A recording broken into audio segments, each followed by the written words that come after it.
And now, the moment you've all been waiting for.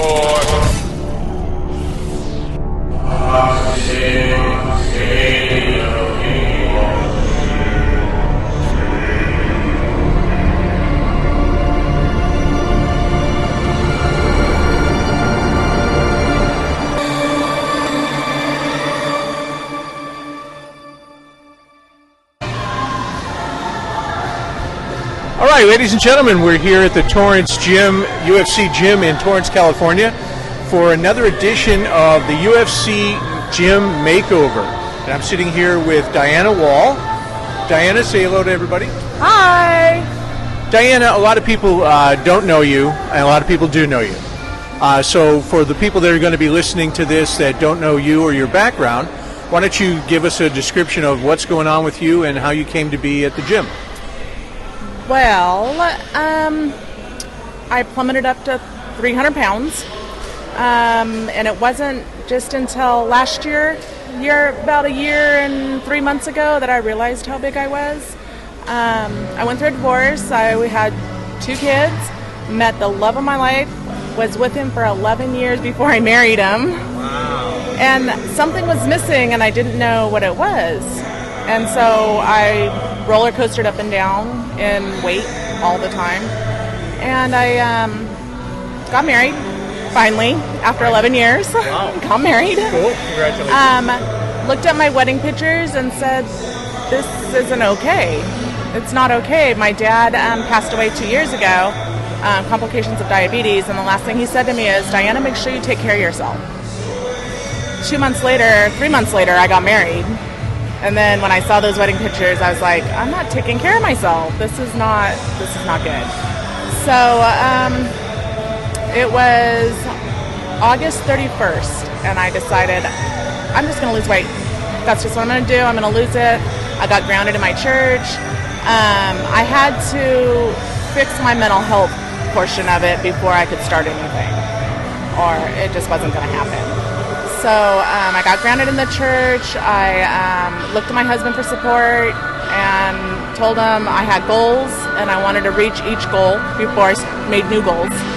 And that's how I'm here today. I wanted to up my training. I started walking around the block, walking around 2 blocks, walking around 3 blocks. And then I went to a Zumba class, fell in love with it. And then I needed to do something more. I was missing something, so I walked into UFC. Now, why UFC instead of like a Bally's or an LA 24 Fitness? Because those never lasted long for me. I belonged to both. I went to Bally's, I went to 24, and I was there for 3 months maybe, if that, because I didn't feel like I had the support there. I needed support. I wasn't an individual that was just going to do it on my own. And I'd go in there, and it was more of a, I don't want to say like meat market, if you say, but it was more social. Right. And I wanted to get down to business, and I knew what my goals were, and I wanted to hit them. Right. I didn't want to socialize. I didn't want to talk. I just wanted to work out. And my Zumba instructor said, why don't you come look at UFC? I'm like, because those guys are really big, you know. So she steered you away from there, is that right? Yeah, well, yeah, kind of, because Yeah. I said I needed to do something. I need something more than. That's a good instructor. Yeah, she's amazing. And so I walked in, and I was scared to death, because I was like, I'm the fat girl walking in with all these like muscle heads, and I'm totally afraid to be in this gym, and they're all gonna laugh at me. Like, that's how I felt. And I walked in, and everybody greeted me, and I was like, whoa, you know, the front desk never greets you. And I came in, they're like, hi, how are you? What can I do for you? How can we help you? And from there, I haven't looked back. Nice. I haven't even decided to go to any other gyms. And who was your first trainer, and are you still with him? I actually have not had a trainer.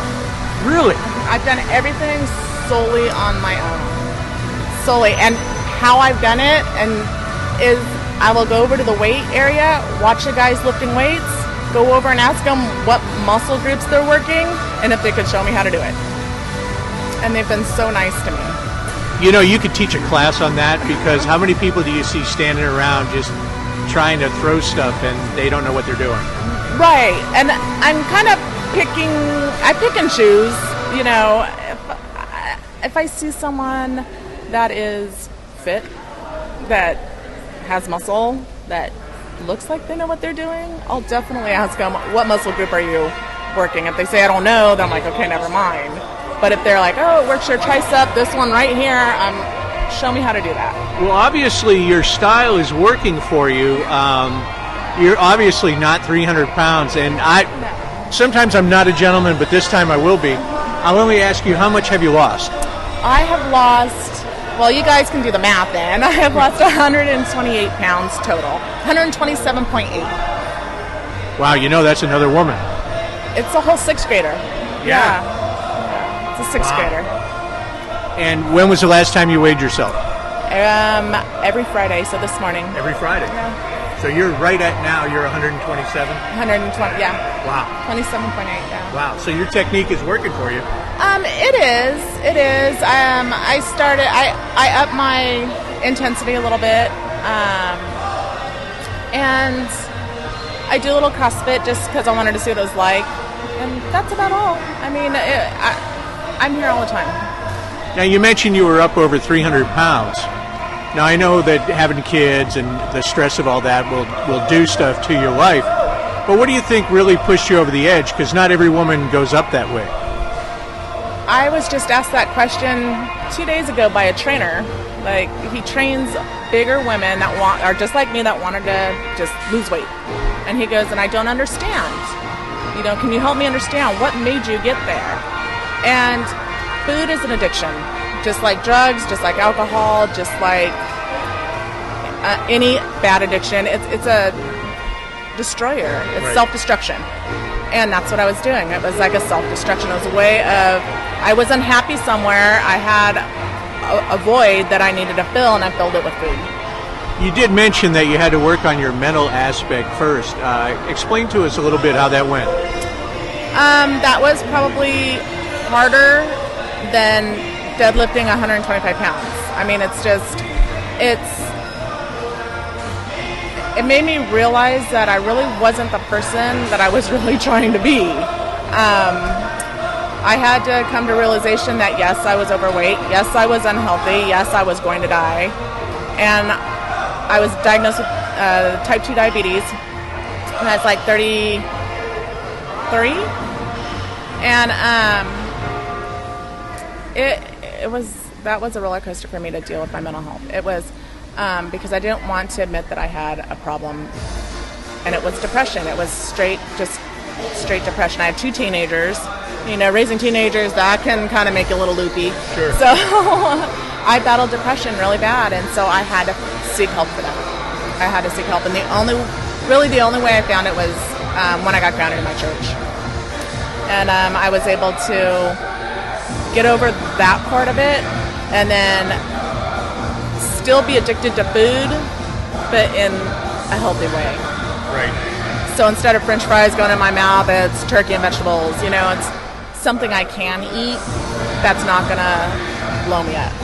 And a lot of people are part of churches, but what is it about the church that you went to that actually did this for you? Like UFC, it was a family. It's a family of supporters that there was no judgment. It was a group of supporters, and I was able to walk in who I was and able to find who I was. And that's what UFC did too. I found that I'm stronger than I thought I was.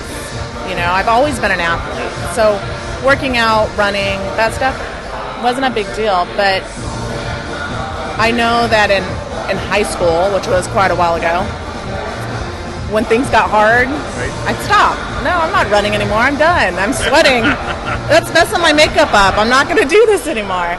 Where when I'm here, I push until I'm like, I'm going to pass out. I'm tired. But it works.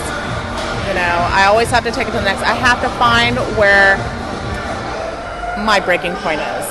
So until I reach my breaking point, like where I just cannot physically lift anymore, then I don't stop. And so now that you're 147 pounds lighter, what does your diet look like these days? Well, like my husband says, you eat like a rabbit. No, I don't eat like a rabbit. Lots of protein. I've been carb cycling, which is something that's been working for me. I increase my carbs through the week and then carb crash Friday, Saturday, Sunday. That's just something recently that I started. It's only a temporary thing while I'm lifting weights. But it's really high protein, fruits, vegetables, anything that comes from the earth goes in my mouth. If it doesn't come from the earth, it doesn't come in my mouth. And that's how I look at it. And how many meals a day do you do? Six, yeah. Two of them are more like snacks, protein snacks, hard-boiled egg or, something of that sort. But I eat a good 6 meals a day. And would you recommend that versus the regular 3 meals a day? I do, because I don't gorge. I don't stuff myself at 6 o'clock at night or 8 o'clock at night. I eat every 2 to 3 hours, 2.5 hours. I know that when I didn't eat breakfast, my lunch plate was the size of this table. Like I was just shoveling food in my mouth all the time. Seriously. It was ugly.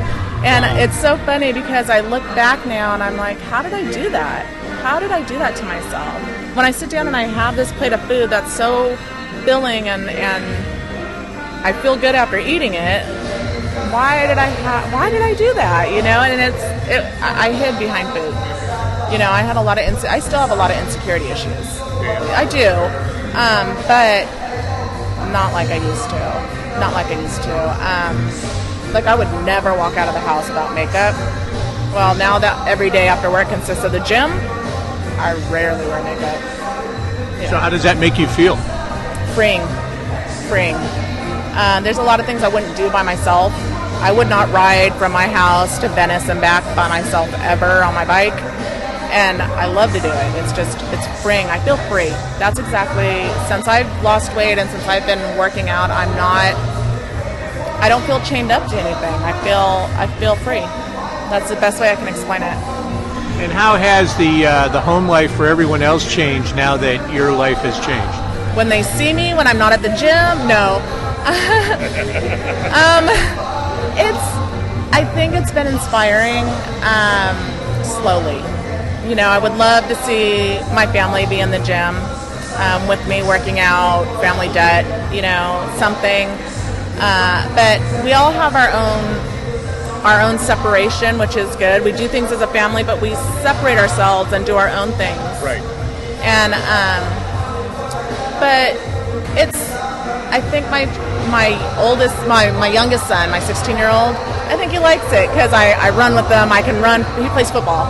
So, I can play football with them now. And I can, do the things that I love to do. I love sports. And now I can connect with it. And do they make a lot of comments like, Mom, you're so much smaller these days? Well, my poor son, we call him T-Rex because he has really short arms. And he doesn't have really short arms. He just thinks he does. So we call him T-Rex. And he's like, Mom, I can wrap my arms around you. And I'm like, I don't know to take that as a compliment. Another jab. Yeah, so, or I'll wear something and my son will say, you look really good in that, Mom. I wore big baggy sweats and big sweatshirts and T-shirts all the time. I would never wear shorts or anything like that. Right. My husband's always been supportive, whether I've been 305 pounds or 272 pounds. He's been supportive the whole way. That's a big deal. Yeah, because I would never accept that. Like his compliments, I never accepted until now, and he's meant them the same way from the day we met until now. So nothing. Right. He didn't just say them to make you feel good. No, and he says them the same exact way. So, I think my home life has just gotten healthier. I mean, dinner-wise, And if I can inspire one person